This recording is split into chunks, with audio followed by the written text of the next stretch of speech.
chef Froment, maître de chien au psych de Gerville-la-Malgrange. Mes fonctions, je suis technicien cynophile en recherche de personnes, donc un chien à vocation piste et défense. Voilà. Et également les fonctions de conseiller technique sur la formation Lorraine. Aujourd'hui, effectivement, c'est une réunion mensuelle des équipes cynophiles de la formation Lorraine, voilà, qui nous permet chaque mois d'entraîner les équipes cynophiles dans leurs diverses technicités, deux grandes familles de technicité, donc les champs de recherche de produits, stup, armes, munitions, billets, explos. Et de l'autre côté, on a une deuxième grande famille, c'est les chiens piste def, qui eux vont faire la recherche de personnes et également sont formés au mordant. Au niveau de la Meurthe-et-Moselle, on n'est que deux équipes. Les deux sont qualifiés en piste défense. Après, nous, on raisonne plutôt sur un schéma directeur sur la formation administrative, Lorraine, mais même maintenant au niveau Grand Est. Donc en fait, il y a une répartition des équipes dans différentes technicités, de manière à avoir un maillage territorial qui soit cohérent et dans les diverses disciplines travaillées. Alors les équipes cynophiles, comme les drones, sont des moyens spécialisés de la gendarmerie. Et à travers une réunion comme aujourd'hui, on fait un travail en commun, une mutualisation, une coordination sur un thème aujourd'hui qu'on a travaillé, c'est la recherche de malfaiteurs.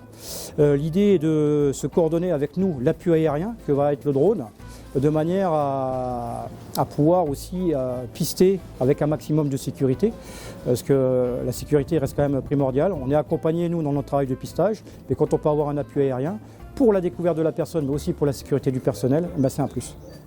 Donc on travaille cette coordination de manière à ce qu'en opérationnel, ça puisse matcher.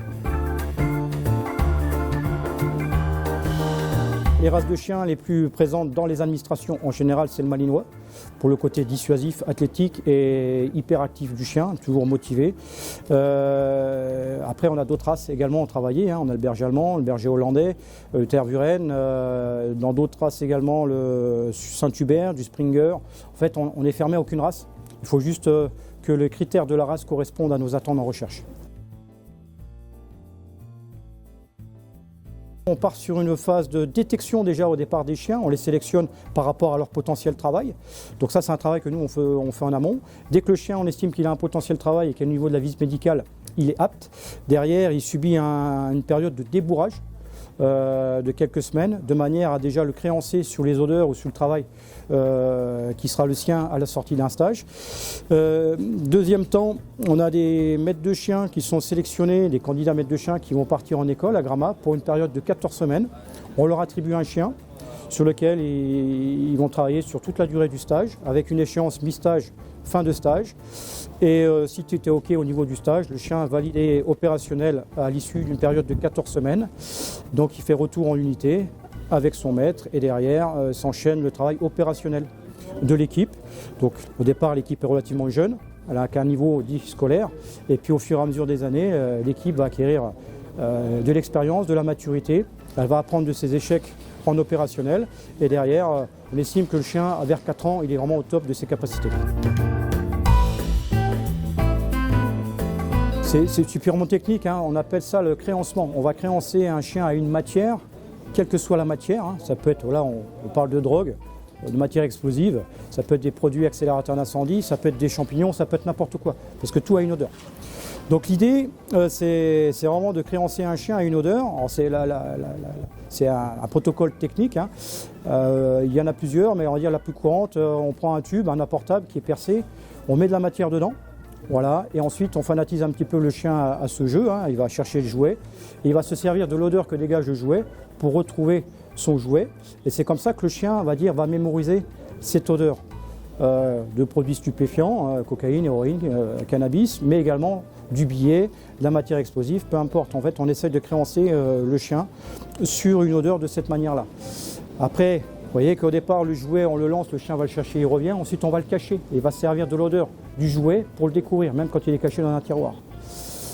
Alors, petit à petit, on déconditionne le chien, on enlève ce jouet-là, et on met réellement la matière cachée.